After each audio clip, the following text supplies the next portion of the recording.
ഒരു middle class കുടുംബത്തെ സംബന്ധിച്ചിടത്തോളം സുരക്ഷിതമായ വീട് പണിത് തീർക്കുകയെന്നത് ജീവിതത്തിലെ ഏറ്റവും വലിയ സ്വപ്നങ്ങളിലൊന്ന്. സ്വന്തമായി വീട് വേണമെന്ന ആഗ്രഹം കൊണ്ട് അവരുടെ നല്ല കാലം മുഴുവൻ അധ്വാനിച്ചും ടെൻഷൻ അടിച്ചും ഓടി നടക്കുന്ന മനുഷ്യർ.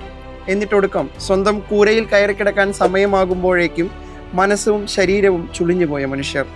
കഴുത്തോളം മുട്ടി നിൽക്കുന്ന സാമ്പത്തിക ബാധ്യത. മനസ്സറിഞ്ഞ് ചിരിച്ചുകൊണ്ട് ആ വീടിൻ്റെ പാലുകാച്ചിലിൽ കൂടാൻ പറ്റാത്ത മനുഷ്യർ. കേരളത്തിലെ ഇടതുപക്ഷ സർക്കാർ 20 ലക്ഷത്തോളം മനുഷ്യരെയാണ് ഈ ബാധ്യതകളിൽ നിന്നെല്ലാം രക്ഷിച്ചത്. 5 ലക്ഷത്തിലേറെ കുടുംബങ്ങൾക്കാണ് ലൈഫ് ഏകിയത്. വീടില്ലാത്തവർക്ക് വീട് നിർമ്മിക്കുക, ഇതുപോലൊരു മാതൃകാപരമായ പദ്ധതി എവിടെയും ഇല്ല എന്നതാണ് വസ്തുത. ഒരു വീട്ടിൽ ചുരുങ്ങിയത് 4 പേർ എന്ന് കണക്കാക്കിയാൽ 20 ലക്ഷം ആളുകൾ ഇതിന്റെ ഭാഗമായി വരികയാണ്. അതാണ് ലൈഫ് മിഷന്റെ ഭാഗമായി എല്ലാവരും സന്തുഷ്ടരാണ്.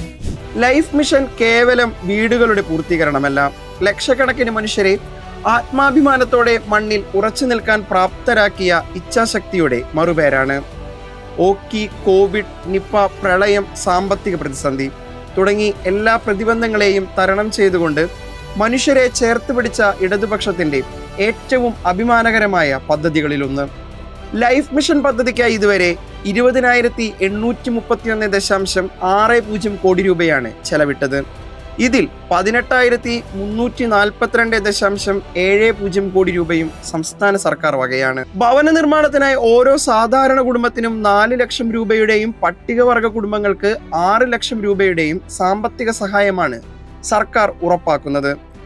മറ്റു പല സംസ്ഥാനങ്ങളിലും പേരിനൊരു സഹായിക്കലെന്നോണം 75,000-ഉം 1.5 ലക്ഷവും മാത്രം കൊടുക്കുമ്പോഴാണ് കേരളത്തിലെ ഇടതുപക്ഷ സർക്കാർ അതിൽ നിന്നെല്ലാം വ്യത്യസ്തമാകുന്നത്. ഒരു വീടിന്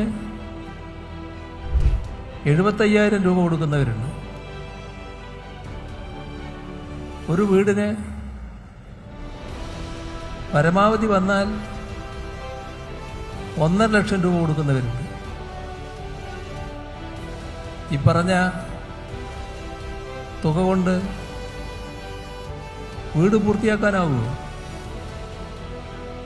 തങ്ങളും വീടിനെ സഹായിച്ചു എന്ന നിലവിരുത്തലല്ലാതെ വീട് അതുകൊണ്ട് പൂർത്തിയാകില്ലല്ലോ. ഇടതുപക്ഷ സർക്കാർ ലൈഫ് മിഷനിൽ പണിതു കൊടുക്കുന്ന വീടുകൾക്ക് മറ്റൊരു പ്രത്യേകത കൂടിയുണ്ട്. ഈ വീടുകളുടെയെല്ലാം അടിത്തറ മനുഷ്യരുടെ ആത്മാഭിമാനമാണ്. നരേന്ദ്രമോദിയുടെ ചിത്രമുള്ള ലോഗോ ലൈഫ് മിഷനിലെ വീടുകൾക്ക് വെക്കണമെന്ന് കേന്ദ്ര സർക്കാർ തിട്ടൂരമിറക്കിയപ്പോൾ പോയി പണി നോക്കാനാണ് പറഞ്ഞത് ഈ നാട്ടിലെ LDF സർക്കാർ. അവർ പറഞ്ഞത് നിങ്ങളൊരു ലോഗോ വെക്കണം, ആ ലോഗോയിൽ ഫോട്ടോ കാര്യമൊക്കെ ഉണ്ടെന്ന് തോന്നുന്നു. അപ്പോൾ ഞങ്ങൾ പറഞ്ഞു അത് ശരിയല്ല, ആ വീട് അവരതാണ്, അവരുടെ അഭിമാനത്തെ ചോദ്യം ചെയ്യുന്ന ഒന്നും അതിൻ്റെ മുമ്പിൽ പ്രദർശിപ്പിക്കാൻ പാടില്ല എന്നാണ് ഞങ്ങളുടെ അഭിപ്രായം. ഇനി മറ്റൊരു ദൃശ്യം കൂടി കാണിക്കാം. ഇന്ദിരാ ഇല്ലു എന്ന പേരിൽ തെലങ്കാനയിലെ കോൺഗ്രസ് സർക്കാർ പ്രഖ്യാപിച്ച ഭവന പദ്ധതി. സർക്കാർ സഹായത്തിൽ പണിയുന്ന വീടുകൾ ഇങ്ങനെയായിരിക്കണമെന്നാണ് കോൺഗ്രസ് സർക്കാരിന്റെ തീരുമാനം.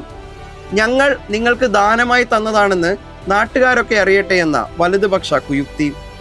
മോദിയും കോൺഗ്രസും തമ്മിൽ വലിയ വ്യത്യാസമൊന്നുമില്ലെന്ന് ഈ ദൃശ്യങ്ങളിൽ നിന്ന് വ്യക്തമാകും.